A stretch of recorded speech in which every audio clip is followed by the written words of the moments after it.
Thank you so much for tuning in to our next segment.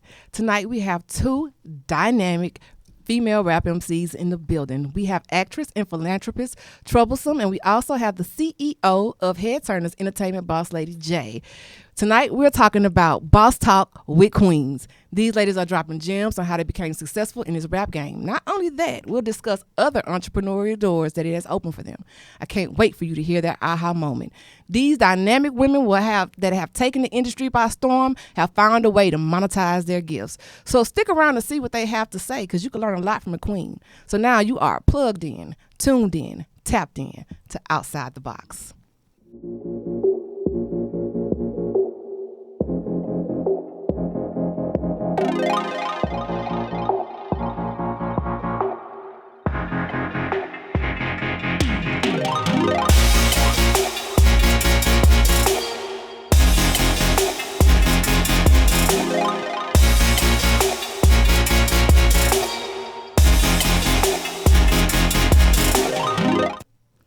We are definitely excited to have you on the show, Boss Talk with Queens. And tonight, I want to go ahead and go into a little detail about, first of all, how I found these ladies.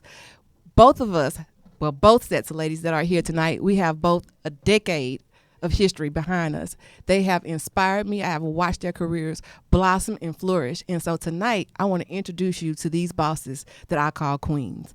So we're going to start out with our first guest, Troublesum, once known as the Teflon Diva. Hey. How are you? I'm fine. Thank you for coming on the show. Thanks for having me. You want to tell us a little bit about yourself? I'm a rap artist, actress, philanthropist, just all of the above. I'm trying to, make sure the legacy that I build is lasting, and it's a solid foundation for my son and his sons and their sons and so on and so forth. And how many years have you been in the rap game as an MC? Professionally, I've probably been doing this for about 14 years. That's so dope. Yeah. Well, I want to share a little something. I always like to share a visual with the crowd. So I want you guys to tune in. We got a little something from Troublesum. Let me see. Just waking up in the morning, gotta thank God. Bow down and pray, then I go against the odds. Trying to be righteous in a wicked world, life is hard. One wrong move can be a checkmate, I play my part. You learn how strong you can get when you never quit. I'm money making Mitch if he was the rapping chick. Can't backslip, I'm on the track to get rich. A product of hard work, no gimmicks or magic tricks. I really put my mind to it and became a boss. I will survive like my name Diana Ross. Broke up with my struggle, married my dream, fell in love with the hustle that makes me a queen. Faith, I will prosper, high self-esteem, and whatever team I play for, gon' be the winning team. Champion your music, welcome all obstacles. If God be for us, homie, anything is possible. I was born to win, born in this world of sin. I never ran, never break a pin, never gave in, cause I'm a champion. Now that's one dope clip. Thank you. I salute you, queen. Thank you. So now, without further ado, I have to introduce my other guest, because she's a boss in her own right too. Y'all give it up for BOSSLADY JAYE. Hey, honey. Hey. Yeah, so tell us a little bit about yourself and how long you've been in this rap game. I've been in the game for about 10 years now. It's went by pretty quick, but I'm an artist. I rap. I'm a promoter. I'm a mother. I'm a hustler. Yeah. That sums it up. That's definitely sums it up. My first time meeting BOSSLADY, she was actually performing on stage. And I was when I saw her, I was so mesmerized by her performance.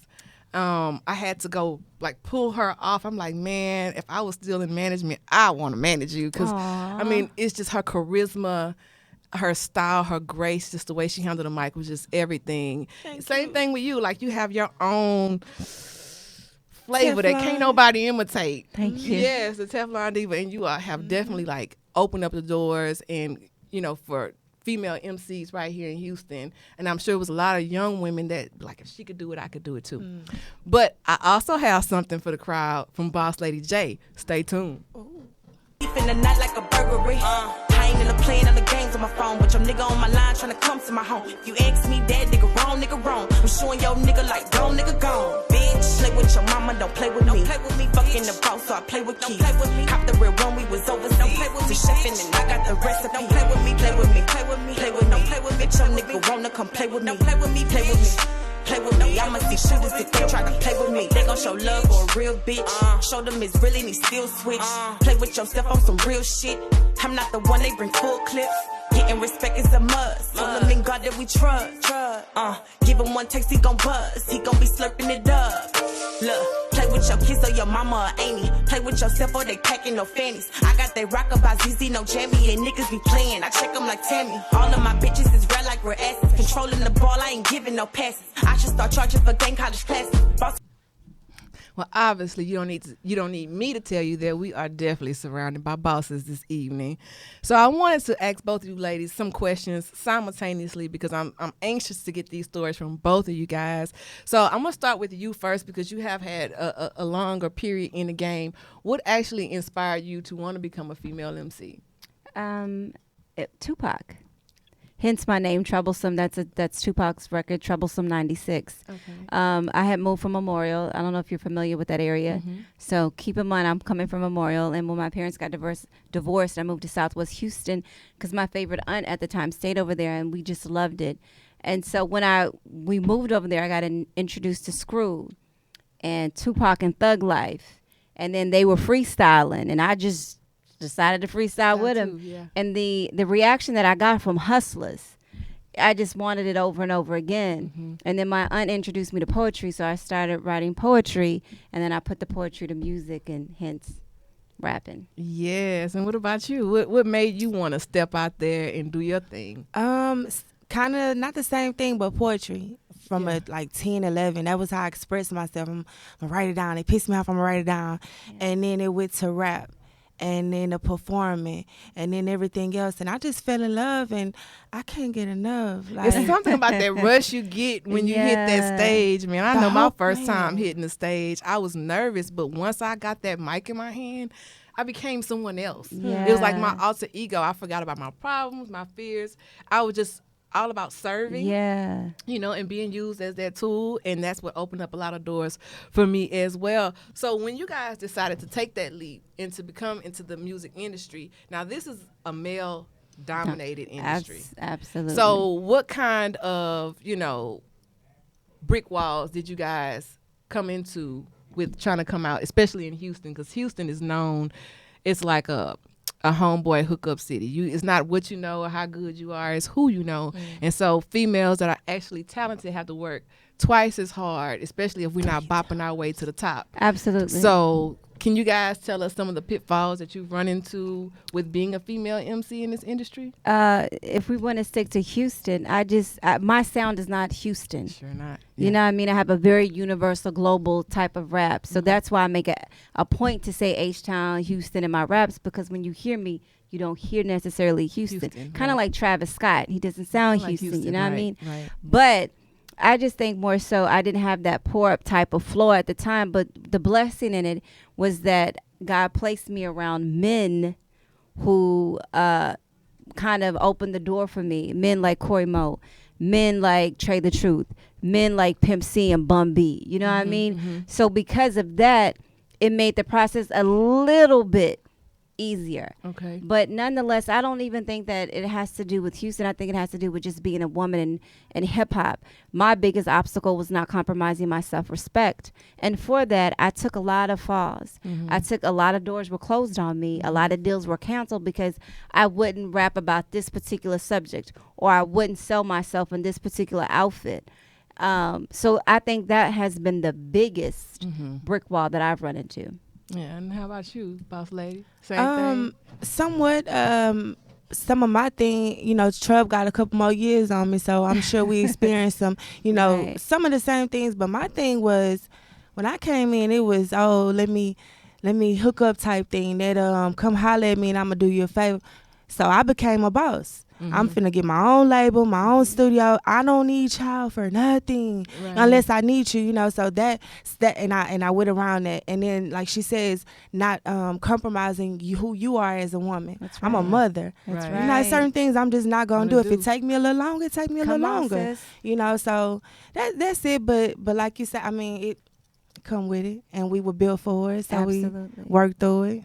So when you decided to step out and you started performing, like where were you in your life? Like, was you in a relationship? Were you single? Like, did you already have your son? Like, where were you when you said, you know what, I'm finna do this thing? My son was born in 2008. 2009, I started rapping. Okay. So I had a 1-year-old. Yeah. I had him in the studio as a toddler. I mean, with the bottle and, you know, crackers, and we in there late night, and I got to go to work the next morning. And, you know, so I was in a good space. I had been through a lot, and I wanted to write about it. The poetry was one part. And say, I love what you do. I can't do that part. I don't know why. I can't express my poetry in that manner. I can write it all day. I can say it to my people, but I can't.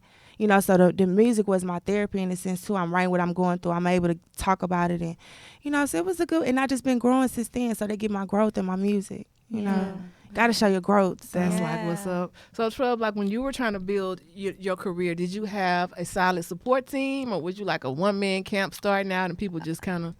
I was the one-man camp, a one One-woman show. woman army. Yeah. You know what I mean? Just me and God. Yeah. You know, and I'm glad my foundation is on God, because that's the only thing that's kept me. You know what I mean?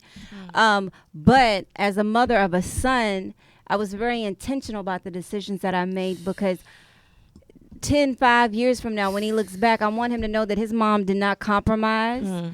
She, you know, he can hold his head up high, knowing that his mom was a solid woman. You know what I mean? That worked hard for every single thing that she has. I could have took the easy route, and there were so many options too, but that just wasn't me. Like, I've never been, excuse my language, I've never been a hoe. Not in high school, not in college, not in no time. Right. It just, I wasn't built that way. So I'm not finna get in this level of the game and switch up now. Right. If God kept me then, he gonna keep me now. Come on. Right. So I just think that because of my son, that's kind of what, in my faith, is what kept me grounded. Man, come on, Trub. Come I'm on, telling you, sis. I salute. You Man, know. no, like for real, You I know. felt that. Yeah, So, that's facts. I've been following both of you all's careers. I'm sorry, let me pull up. I've been following both of you all's careers, and I see that you both perform in different cities abroad. Like, I'm gonna ask you first, like, how are you received by different cities when you step outside of H-Town? I get more love. Preach. Yeah.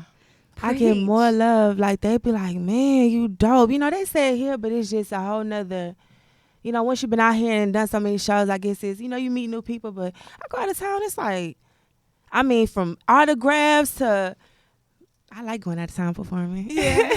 I love it too. I'm really popular up north, so I get booked a lot in DMV area. I just did a dope show out in Baltimore, Maryland, and DC.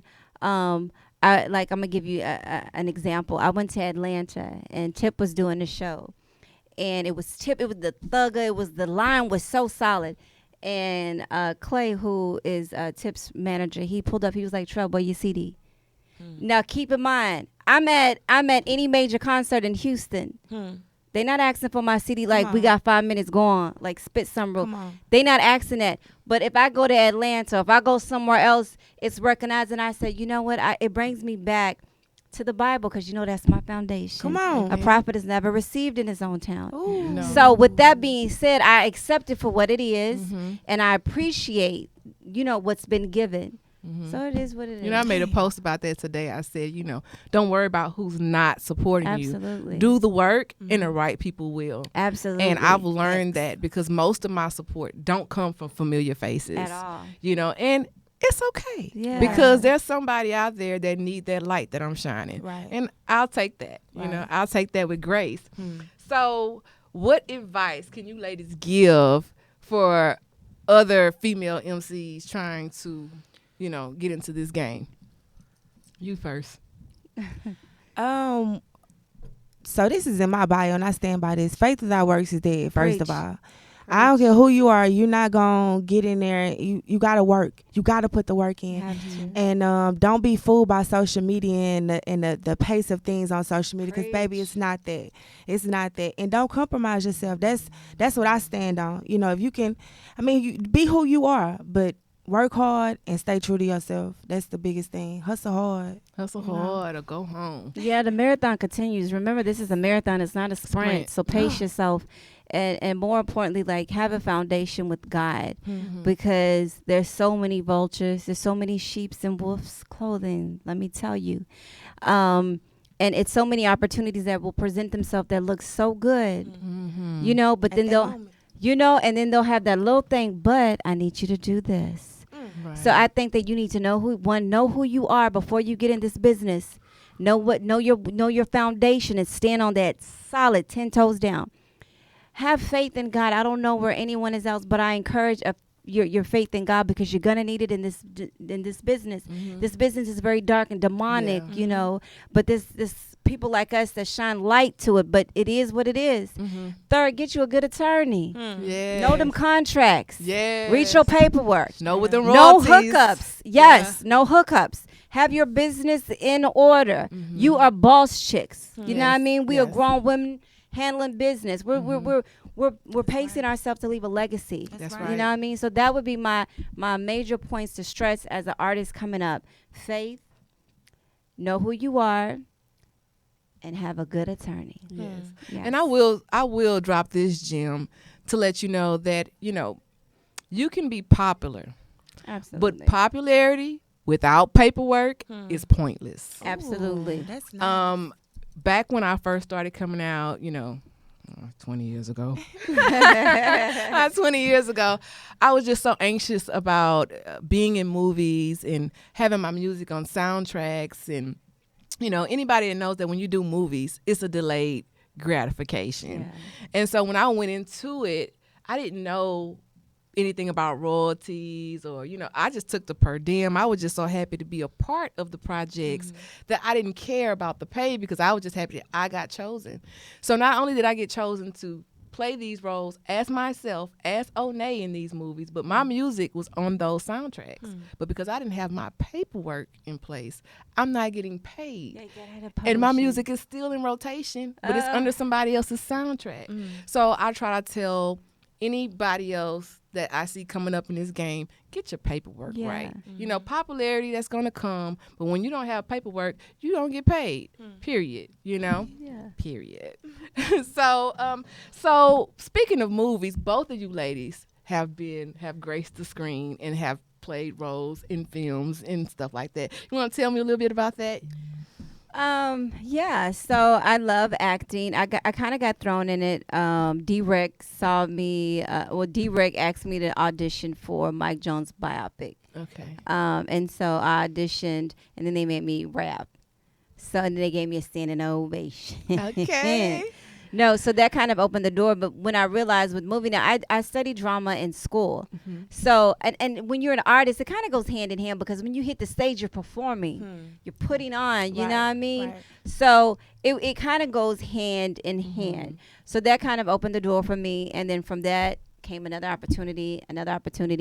And I was blessed that I knew people that kind of perfected my craft, and kind of helped with my skills or whatever. And I also studied different workshops or whatever to kind of perfect the craft. But that's basically how I got started in film. That's dope. Always remember to put the work into yourself. You have to. And how about you? I saw you was on the screen a few times yourself. Yeah, like she said, kind of go hand in hand. Yeah. And then high school, I went to Yates, you know, School of Communication. I'm 10, 15 different things. So it was nothing. I act, not in a bad way. Like, I'm real solid, but I know how to act. Okay, I will get my way. So, you know, and nothing that I did was compromising myself, of course not. So the roles I played was, you know, it wasn't, oh my gosh, I gotta get naked or nothing like that. So I'm never gonna do nothing like that. But well, I don't know, you know, if they offered me that million like they offered Haley Berry, I might take a few things. Look, okay, look. I think I could do a Monsters ball or two. I definitely think you, baby, you got it in the bag. Okay.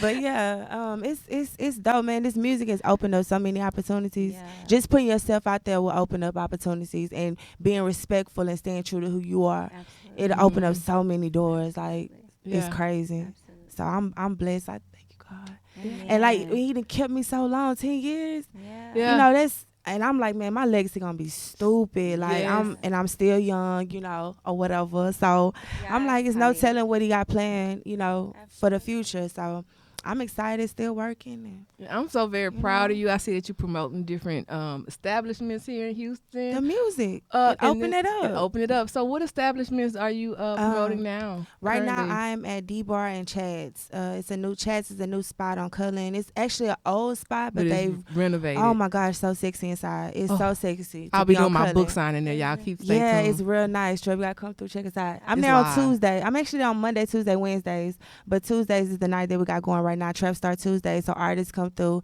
I mess with the independent artists. I'm still, so I reach back or whatever, put a platform. I'm at D-Bar on Fridays. I've been there for like a year and a half. What's crazy is the promotional company came from people not promoting me when I started. I'm starting my own promotional company. Right. Facts. And now that they ain't paying me, child.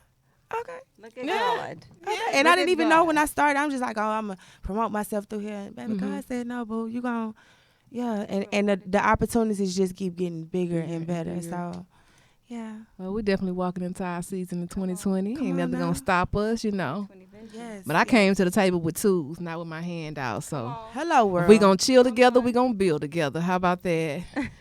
Yes, indeed. So I actually have a few more questions. Now, if there's something that you could do differently, what would it be? Professionally, Yes. I think that I would pay attention more so to contracts. I lost a lot of time due to not really being knowledgeable about contracts. I thank God for my attorney. I got it wasn't a lot of time, but I think paperwork is extremely important, and that's something my bro Corey, he stressed to me, like, you got to have your paperwork together, got to have it in order. But because I trusted certain people, I kind of, I'll kind of fell back a little bit because I trusted them. Right. And that's something that I would probably say. Yeah. So how about you? Time. I wasted a lot of time. Mm-hmm. A lot of time. I ain't gonna lie. Just thinking that you had more time than what you have. Facts. And the older I get, the more people dying all around me. It's crazy. So if anything, I wasted time. And I don't waste time these days. That is a good fucking answer. Like, I do not waste time. And people think I'm crazy. They think I'm an extremist now because I'm like, I'm not wasting no time. Right. He's still waking us up for a reason. People dying every day. Mhm. Every day. So Most I ain't playing with my definitely. time right now in this season, honey. I know that's right. So now that you guys have started making waves in your own communities as well as cities abroad, and you're getting that light, you're getting that shine, and you're starting to see the work actually pay off, how did that change the course of your decisions with how you dealt with people on a daily basis?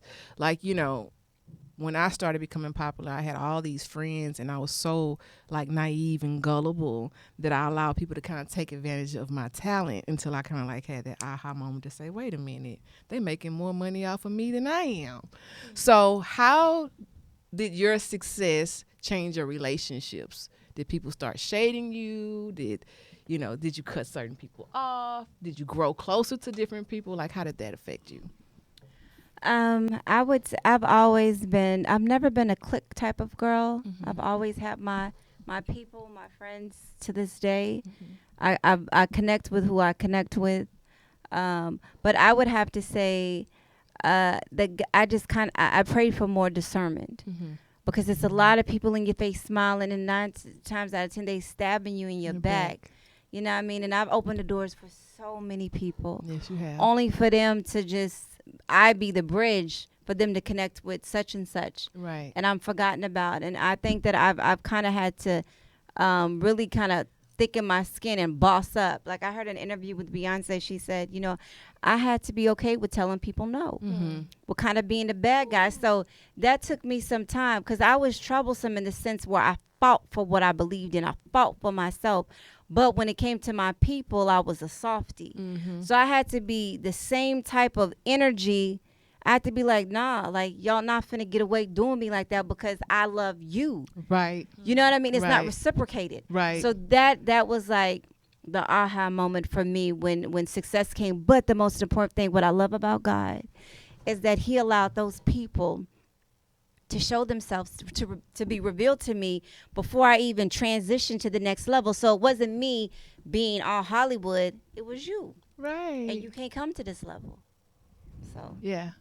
Just copy and paste everything that she just said. That's what we're going to do for now. It's the same thing. Like, people will reveal themselves, and at the same time, you're like, man, I hope they're not them. Right. Now, you know, and boom, they do it. And it's like, well, you know, so I done had to, I've some people not on this level. They not in this season with me, and they might not be okay with it, but I'm okay with it. And that's why my latest single is "Play with Me." Play with your mama, don't play with me. Because I let so many people play with me. I mean, being nice, I don't want to be the boss lady, be tripping. Nah, I don't give a damn. Right. I don't care. Yeah. I don't care. No. Do I want to do what? No. And you know, God had to literally sit me down and put me in a situation where I had no choice but to say no.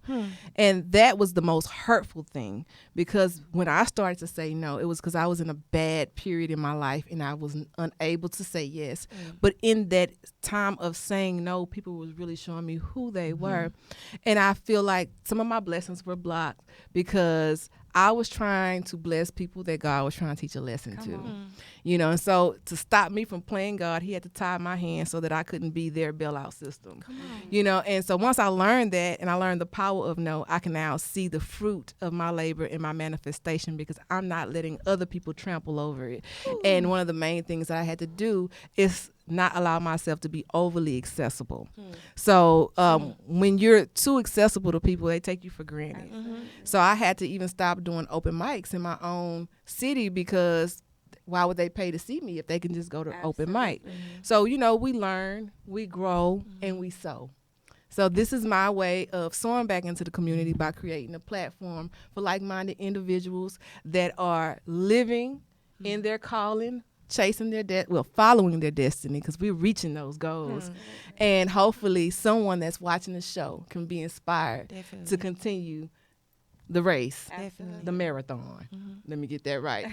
So we're wrapping up our show. I want to thank both of you ladies for coming on. Give us your social media handle one more time. Troublesum Official on Instagram. It's TROUBLESUM Official. It's also Troublesum Official on Facebook. Troublesum on Twitter. BOSSLADY JAYE. That's JAYE. Boss Lady spelled the same way. On Twitter, I am BOSSLADY JAYE. Follow my promotional company, HeadTurners Promotion. Yeah. All right. SoundCloud, Spotify, all that. Boss Talk, the EP is out right now. And I definitely want to invite you guys to follow us on all social media platforms, whether you have an iPhone, whether you have an Android. We're on YouTube, we're on Spreaker, we're on Apple Music, we're on Google Music, we're on Spotify, we're on Stitcher, iHeartRadio, SoundCloud, wherever you want to listen to us, you can find us. If you want to watch us visually, be sure to go to Outside the Box with Onay on YouTube, and make sure you hit the subscribe button so that you can get the alerts. And I also want to give a special shout out and a thanks to our sponsor for tonight, Future All-Stars of Texas. Now, Future All-Stars of Texas is a premier athletic program in Houston for preschool through the second grade service in private schools. This program is designed to introduce students to all the skills necessary for their athletic edge as their needs for junior athletes. The goal of Future All-Stars is not only to build motor skills, but to establish confidence and self-esteem through personalized training. Now, obesity is a huge concern among parents all over America. Giving your future All-Star the best foundation will lead to a lifetime of success. So log on to Future All-Stars of Texas for more info and enroll your All-Star today. Thanks again. We appreciate you tuning in to Outside the Box with Onay, the CEO. Be sure to like, subscribe, comment, and join the conversation, because we want to hear your aha moment.